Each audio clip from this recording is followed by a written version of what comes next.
औसा में भव्य निःशुल्क स्वास्थ्य शिविर, सैकड़ों नागरिकों ने लिया लाभ। राष्ट्रवादी कांग्रेस पार्टी के वरिष्ठ नेता एवं महाराष्ट्र के स्वर्गीय पूर्व उप मुख्यमंत्री अजित दादा पवार की जयंती के अवसर पर औसा शहर में एक भव्य निःशुल्क स्वास्थ्य शिविर का आयोजन किया गया। औसा नगर परिषद के प्रभारी नगराध्यक्ष डॉक्टर अफसर शेख की विशेष पहल पर आयोजित इस शिविर में औसा शहर से सैकड़ों नागरिकों ने उत्साहपूर्वक भाग लेकर स्वास्थ्य सेवाओं का लाभ उठाया। यह शिविर रविवार को स्थानीय एनबीएस अजीम स्कूल, पुलिस स्टेशन के सामने परिसर में सुबह 10 बजे से दोपहर 3 बजे तक आयोजित किया गया। इस कार्यक्रम का शुभारंभ शिक्षक निर्वाचन क्षेत्र के विधायक विक्रम काड़े ने स्वर्गीय अजित दादा पवार एवं स्वर्गीय नवाबुद्दीन शेख के चित्रों पर पुष्पांजलि अर्पित कर तथा फीता काटकर किया। शिविर में विशेषज्ञ चिकित्सकों द्वारा नागरिकों की सामान्य स्वास्थ्य जांच, रक्तचाप एवं मधुमेह की जांच, महिलाओं से संबंधित स्वास्थ्य समस्याओं का परीक्षण, नेत्र परीक्षण तथा बीएमडी, बोन मिनरल डेंसिटी जांच अत्यंत सावधानीपूर्वक की गई। साथ ही मरीजों को आवश्यक चिकित्सकीय परामर्श एवं निःशुल्क मार्गदर्शन भी प्रदान किया गया। इस स्वास्थ्य शिविर के सफल आयोजन में विलासराव देशमुख शासकीय वैद्यकीय महाविद्यालय एवं अस्पताल, लातूर के विशेषज्ञ चिकित्सकों की टीम का महत्वपूर्ण सहयोग प्राप्त हुआ। कार्यक्रम में राष्ट्रवादी कांग्रेस पार्टी के दत्तात्रेय कोडपे, सुलेमान शेख, मेहराज शेख, जावेद शेख, गोविंद जाधव, खुंदमीर मुल्ला, मौलाना कलीमुल्ला, कृष्णा सावटकर, अविनाश टिके, कीर्तिताई कामबडे, मुस्तफा वकील इनामदार, खादरभाई सैयद, रफीक मुंगले, बासिद शेख, फहाद अरब, रुपेश दुधनकर, मुकेश तोवर, अविनाश सूर्यवंशी, अमर रेड्डी सहित पार्टी के अनेक पदाधिकारी, कार्यकर्ता एवं बड़ी संख्या में नागरिक उपस्थित रहे। औसा नगर परिषद के प्रभारी नगराध्यक्ष डॉक्टर अफसर शेख द्वारा आयोजित इस जनहितकारी एवं सामाजिक पहल की औसा शहर में व्यापक सराहना की जा रही है। नागरिकों ने इस प्रकार के स्वास्थ्य शिविरों के नियमित आयोजन की अपेक्षा भी व्यक्त की। मध्ये आमचे नेते माननीय दादा नाहीत। दादांचा आशीर्वाद नेहमीच आपल्या शहरावर राहिलेला आहे। आज हे शहर ज्या प्रकारे दिसत आहे त्यामध्ये मोलाचा वाटा माननीय नेते अजितदादा पवार साहेब यांचा राहिलेला आहे। त्यांना मी आज या प्रसंगी श्रद्धांजली अर्पण करतो आणि त्यांच्या स्मृतीस अभिवादन करतो। खरं पाहता याच परिसरामध्ये दादांची 21 नोव्हेंबरला सभा झाली होती।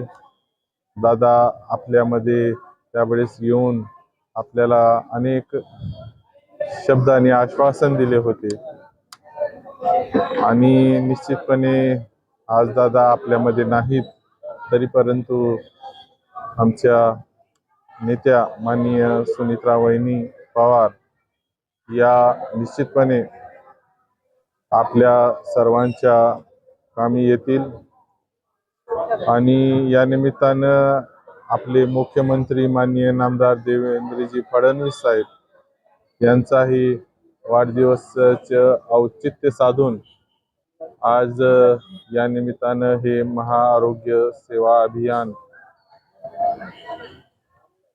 तर्फे या ठिकाणी हे महाआरोग्य शिबिर आयोजित केलेलं आहे। आपण बघू शकता की 35 ते 40 डॉक्टर्सची टीम आज सकाळी 6-9:30 वाजेपासून अविरत या ठिकाणी कष्ट घेत आहेत आणि आज जी मोठी रांग लागली आहे त्यामध्ये महिला भगिनी मोठ्या प्रमाणावर आहेत आणि फक्त एवढेच करून आम्ही या ठिकाणी थांबणार नाही तर निश्चितपणे हे सर्व तपासणी झाल्यानंतर यामध्ये जे तपासणीचे जे रुग्ण आहेत ते पुढे रेफर केले असतील तर त्यांना सुद्धा आम्ही या सर्व रुग्णांना पुढील जी वैद्यकीय सेवा या महाविद्यालयाच्या रुग्णालयामध्ये आवश्यक असेल किंवा इतरही ठिकाणी आवश्यक असेल तर ते आम्ही फॉलोअप पद्धतीने पाठपुरावा करणार आहोत। कारण आज जी राष्ट्रवादी काँग्रेस पक्ष तळागाळापर्यंत जाण्याचं प्रमुख कारण की आम्ही या शहरामध्ये आपण बघितलं असेल की आम्ही आरोग्याची काळजी आम्ही नेहमी घेतलेली आहे आणि निश्चितपणे या शहराचा सर्वांगीण व समतोल विकास साधण्याचं आम्ही शहरवासियांना आश्वासन दिलेलं आहे. या निमित्तानं मी दादांना भावपूर्ण अशी आदरांजली व्यक्त करतो आणि निश्चितपणे असे शिबिर पुढील अनेक महिन्यामध्ये वेळोवेळी आम्ही घेऊ, कारण हा जो प्रतिसाद आम्हाला लाभलेला आहे तो खरंच या ठिकाणी आम्ही चकित आहोत की एवढा प्रतिसाद की आपल्याला या ठिकाणी पाहाव्यास मिळत असेल तर अशी शिबिरे आम्ही निश्चितपणे दर 2 महिन्यांनी घेण्याचा आम्ही ठरवलेलं आहे.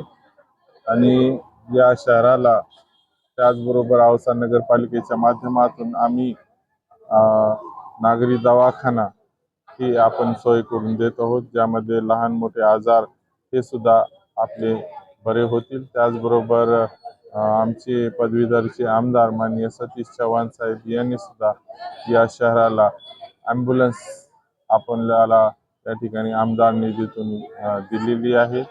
त्यांचाही या निमित्तानं मी आभार व्यक्त करतो.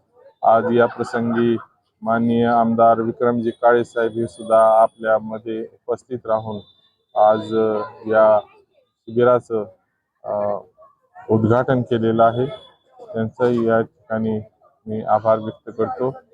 सर्व रुग्णालय टीम यांचाही आभार व्यक्त करतो. आणि आज या निमित्तानं मी सर्व राजकारणींना या ठिकाणी सांगू इच्छितो की अशी शिबिरे आपल्या भागामध्ये परिसरामध्ये निश्चितपणे आपण घेतली पाहिजे, जेणेकरून आपण आपल्याला जे लोक वर आणतात ते तुम्हाला समाजामध्ये उच्च स्थान मिळवून देतात, त्या लोकांचं ऋण फेडण्यासाठी त्या निमित्तानं हे सगळं माध्यम आहे.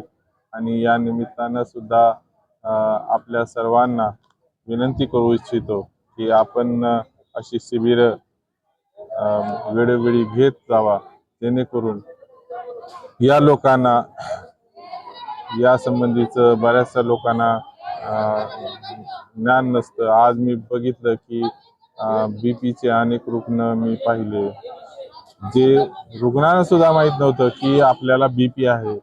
एवढा बीपी निघाला होता काहींना.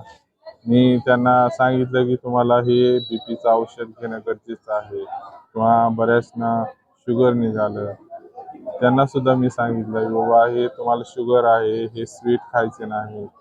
आज या ठिकाणी महिलांचे अनेक आजारासंबंधी महिला डॉक्टर्स आहेत, ते मार्गदर्शन करत आहेत. महिलांमध्ये कॅन्सरचे जे प्रमाण वाढलेलं आहे त्याची गंभीरता महिला भगिनीमध्ये नाही. आज वयस्कामध्ये हाडाचं जे हाडं ठिसूळ होण्याचं जे प्रमाण वाढलं आहे त्याची सुद्धा मशीन्स त्यांनी आणलेले आहेत. मी स्वतः माझी तपासणी करून घेतली. म्हणजे वेळेत जर उपचार होत राहिले तर निश्चितपणे हे रोग बरे होऊ शकतात.